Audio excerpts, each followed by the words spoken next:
This cavalcade of steam's great might presents to us a wondrous sight of engines now resplendent made from years of harbouring in the shade. They came from yard and field or wood, and in their twilight silent stood, with rusting motion and boiler cold. It was for scrap that they were sold. Then in the summer's sweltering scorch, their end it was the burner's torch. But from some from this grim fate were taken, the slumbering giants gently awaken. With lavished care from owners new, they are but now the chosen few, that represent a lost great power, which we present to you this hour. For these are the engines of an era long past, built by the men whose skills were the last. They made them strong, to give of their best. In aging years, they do not rest. They still drive on with fiery soul and beating heart that scorns control, with burnished limbs of shimmering steel and throb and pulse of circling wheel. With shining paint and polished brass, all of the machines they did surpass. But for all this grace and beauty, they were made foreman's duty. Hauling with ease the team's former loads, up and down the country's roads. Others were the sons of soil, from ploughing to thrashing they eased the toil. Then came the showman, with engines so grand, each thought his the best in the land. Yet with brass and electric light, there came the strength to move the sight. This was part of their calling to man. But what of the homes where they began? Charles Burrell of Thetford, the true Norfolk breed, whilst Ransoms and Garretts were Suffolk seed. Next came Lincoln, its four famous sons of Roby, Clayton, Foster and Rustons. Marshals of Gainsborough in that same shire, they made engines for all to admire. Then, in Cheshire, the land of salt, Fodens were built with never a fault. But with pride, the county of Salop made their sentinels go with a gallop. Further north, in the city of Leeds, Fowlers and McLarens sufficed the needs. From the Garden of England, a prancing horse, Aveling and Porter ran the course. Wallace and Stevens with sprightly 5-ton, Taskers nearby would give it a run. These are a few of the famous breeds, all working the purpose of man's needs. And now to you this hour we bring these engines for their praise to sing. With shrieking whistle and vapour cloud, their aim is now to please the crowd. So let us salute these machines from the past, built by the men whose skill was to last. They made them strong to give of their best. In aging years, they do not rest.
Well, there you are, ladies, gentlemen, boys, girls, everybody on the rally field. Whilst they fiddle with my volume so I don't move everybody out. Thanks, Martin.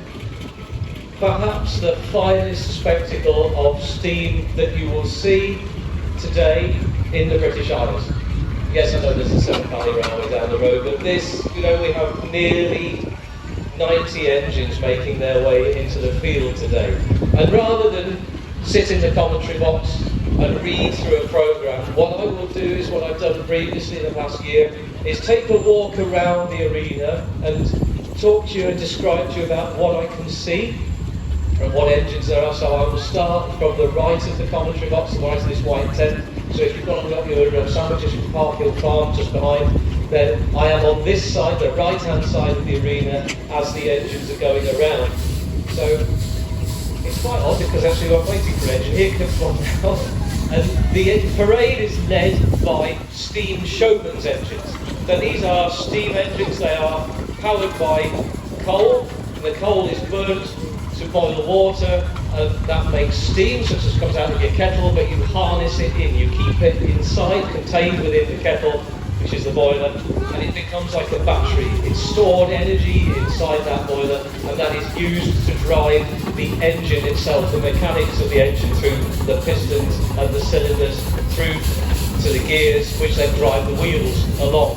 I won't go into much more detail than that, because there's plenty of books you can get from the National Tracksman Trust and the Road Loco Society who are on site, who will tell you about these things. But that is the basics of a steam engine. There is a boiler here, the cylinders are on the top, the flywheel, which contains stored energy, is going round and round there, and it drives to a set of gears, these big back wheels. These back wheels on all of the road engines are there for power. They're also there for speed on the road for engines like these. And I say our parade is led by the steam showman's engine, perhaps the most glamorous and grandest of engines that you will see. But what did they do? The fairground behind you, in the days before the petrol engine and the diesel lorry, these engines hauled the fairground rides. And once they'd taken them to the towns, the cities, the villages where the fair was going to be set up, then they helped sometimes build the rides up. Some of them had a crane fitted on the back, and then they also used this on the front. This is called a dynamo. It's an electric generator, and that was used to drive the electric motors of the rides, but also provide electricity for this newfangled thing called the electric light bulb. So the fairground rides had light bulbs all around them. They wanted to be grand, they wanted to be attractive. So the rides were bright, painted, red, gold, yellow. So were the engines. You'll see the finish on these. These are, as a late friend of mine in Yorkshire would say, not but a piece of kit. It's a tool to do a job, but doesn't it look fantastic? There's no expense spared. These engines, they have gold leaf quite often on the wheels, brass, copper, all sorts of adornments. The twisted brass upstands for the canopies, for the awnings. They don't need to have that to do the job, but in terms of selling the fair, selling the rides, they wanted you, the showmen wanted you to know what the engine was doing, what their rides were, and then really attract you and entice you to ride on their fairground rides rather than the ones of their competitors. So here, Henry Thurston's of Rugby, Royal Scenic Railway. The Scenic Railway wasn't like you get from Shrewsbury to Birmingham and Wolverhampton with a horrible modern train. It was a roundabout style ride which went up and down and all over the place. Quite tame by modern standards, but in the early 20th century it was one of those things that you had to do. So the showman's engine there, it's what's called a road locomotive. It's a wolf in sheep's clothing. It's very powerful, it's fairly fast, and it's there for hauling the loads and driving the fair. A derivative of the showman's engine is this here, the steam tractor. So the steam tractor was a bit more like what you might say the Ford Transit, the Mercedes Sprinter of its day. These are smaller engines, they are fast, they're light, they're nippy, but again it has the generator on the front so that it can provide electricity, but it's moving the smaller rides. So the road locomotives will move things like the gallopers, the waltzer, the skid, all the big fairground rides. And the smaller steam engines, they will move, the tractors, they will move the sideshows, the hook and duck, the juvenile rides, the little swing boats, that sort of thing. And they all had, again, the same degree of decoration, and they had very grand names as well, so Princess, Royal, Endurance. Some of them were named after the rides or attractions, so there is an engine in the fairground there called Raja, and Raja was named after a lion because it toured a menagerie. And bear in mind the early 20th century, you know, wild animals, you didn't have zoos as such, you had a menagerie, and it travelled around the country. And Bostock and Wanwells, who had that engine over there, named their two engines after Nero and Raja, the lions. So the Showman's engine, it's powerful, but it also looks smashing. You know, I said about the advertising, electricity being new, so Poole and Bosco's Electric Coliseum here on Fermoy, Electric Coliseum. It's trying to sell that idea to you. This is electric, this is something new, this is something exciting, come and have a go. These engines were made by a variety of manufacturers, as the poem said.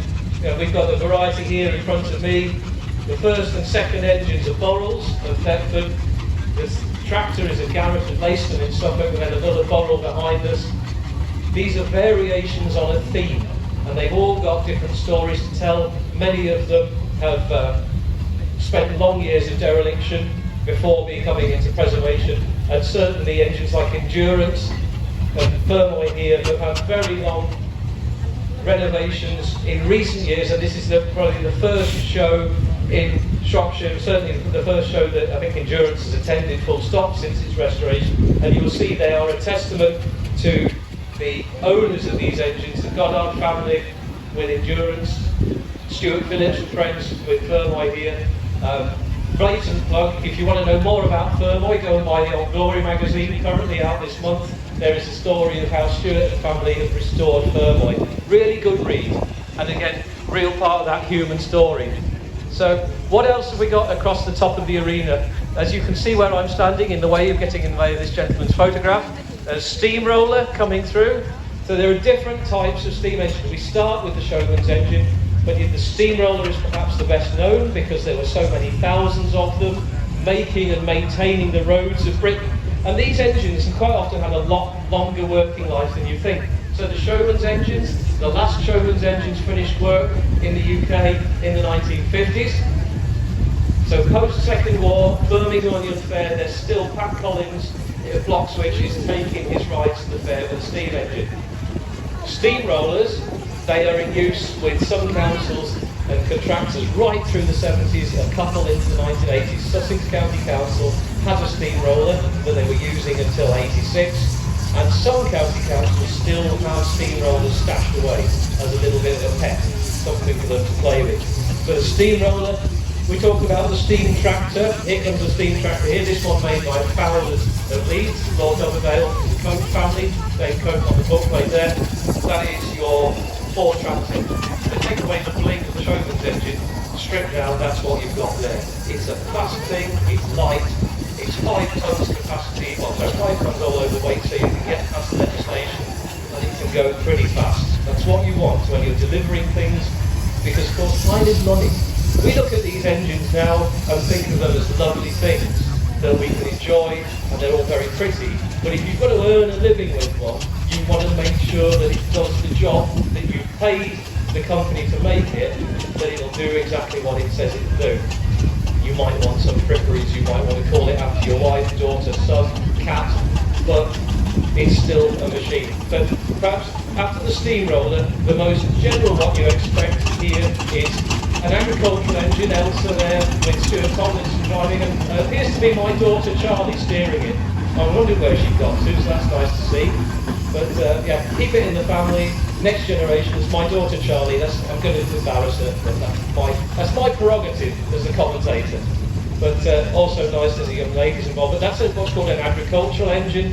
And agricultural engines were used on farms for threshing the grain, for sawing timber, hauling stone, doing all sorts of general work, crushing and whatever.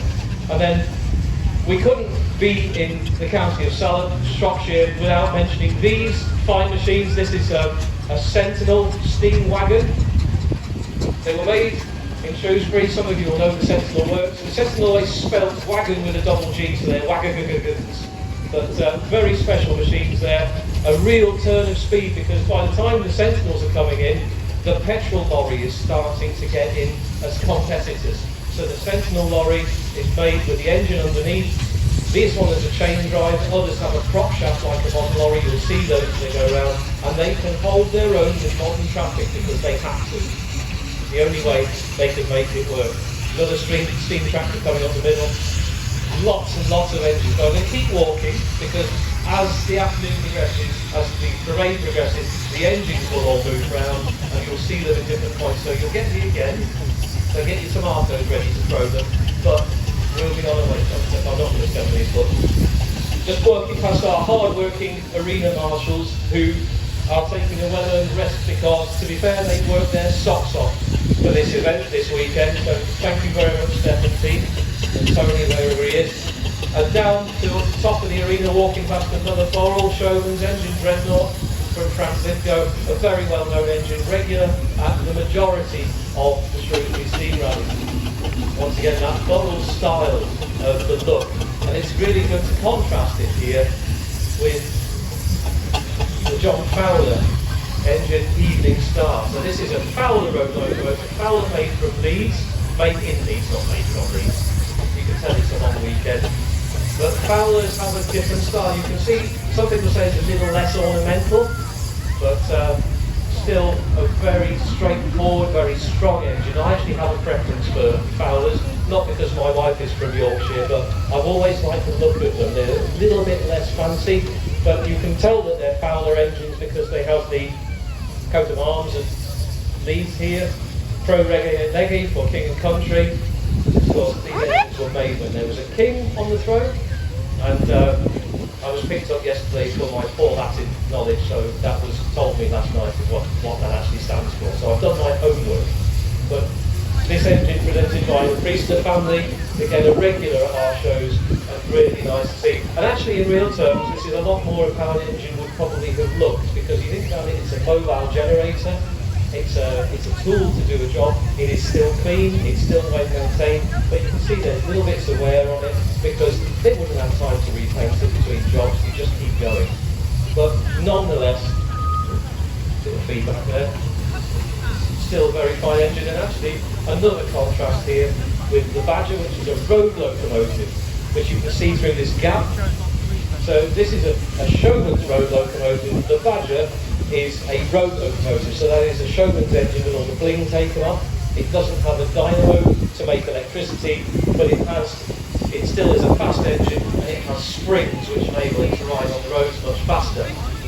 So Tranip here, also the Showman's style engine, similar again to the Boral. You can see the contrast between, well, not the contrast, the similarity between the Badger behind it and Sopranic here. Things like the shape of the chimney top and the shape of the cylinders and all that, they are what we call Boral style within the traction engine world. Another incarnation of the Showman's engine is Yorkshire Bell here down from Cumrock with Tom French and family. This is a true measure of the appeal of Shrewsbury Rally. I've now moved on to the top side of the arena, down towards the prams and the coffee, so just so you know where I am and what I'm talking about. Yorkshire Bell next to me here is a legacy of the appeal of Shrewsbury Rally. I can see we're 5-6 deep round the rally, so people come from all over to see the show. All right. People come from all over to see the rally, but they also come from all over to attend the rally. Cumrock isn't exactly close. It's up in Scotland, got a bit in Ulster and Girvan, Ayrshire, and Tom and family brought 2 engines down to us this weekend, but really great to see them with us. So we've moved from the out-and-out Showman's engine now to the road locomotive. We saw the Badger in through the gap, but here are a couple of superb examples of the Fowler road locomotive.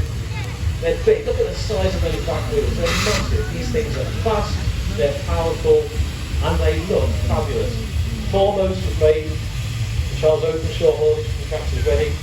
Who wouldn't want to have your loads moved by something looking as fabulous as this? Now this engine ended up with France of all places, and was discovered in a barn about 20 years ago. It was brought back to the UK, one of those classic barn finds that you see on the telly. I was asked yesterday if I was one of the people from Baggers and Cash. Sorry, not yet, but I await my calling. But Joe Walker and family on the engine undertook extensive restoration on it, and also the research. If you look inside the roof, you see all the decorations up inside there, inside the canopy. It doesn't need to look like that, but that's how Openshaw did it. And Joe and family got it just right. But another classic road locomotive is behind us. Yeah, I've got a question. How does it work? You'll have to go and ask the owner. I don't know. I can only afford a man.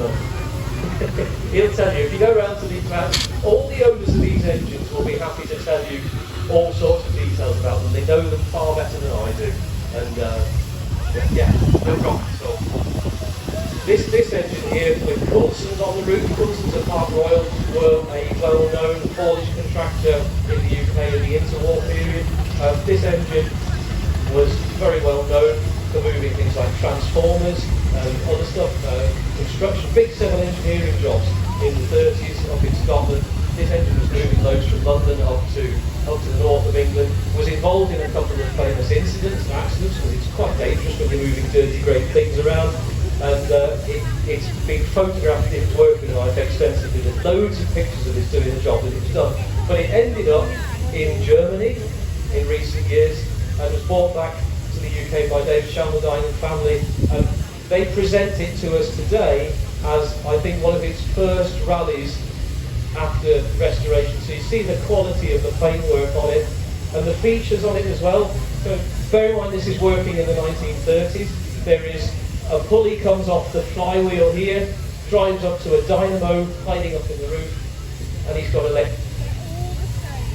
thought the battery gone for a minute, because the electric light. I'm losing my battery, Martin. I think I might have to come back. And there's James with his ice cream. I've got my ice cream here. Just to say, Martin at VS, I think I'm losing the battery on the radio mic. Never mind. But I'll keep walking until it runs out, and then you can all breathe a sigh of relief when I've stopped blathering. But this engine is a real tribute to the Shelmerdine family and how it comes today. Another of our long-distance travellers come down from Aberdeenshire is Mr. James West and team with Buster. James has had this engine well over 20 years. He was indeed a very young man when he bought it, and James, like many of us, has had to suffer his engine being in pieces for decades before he's got to enjoy the pleasure of it. I think this is why he's having the pleasure of an ice cream here now. James has something of a thing for ice creams. If he drives an engine, he has to have an ice cream. Some engines run on coal, James runs on ice cream, but it's fantastic to have him here. It's only Buster's second year out, and it's brilliant that James made the effort. Anthony, yes. Your boss told you. Your battery is perfect, sir. You were running at full level. Oh, that's okay. So you must be in a dead spot. Oh, the poor visitors. They've got to put up with me all the way round. I know. Carry on the good work, please. Thank you very much, David. Thank you, Martin, as well. Yeah, James has just advised me that this is the furthest west that Buster has ever been, because Buster was new to Essex County Council and worked its entire life in the east of England. And James himself is indeed an Essex boy as well as the engine. And in fact, it's an East Anglian crew today, because with him is Robert Pumphrey, who is president of the East Anglian Traction Engine Club. Is that right, Robert?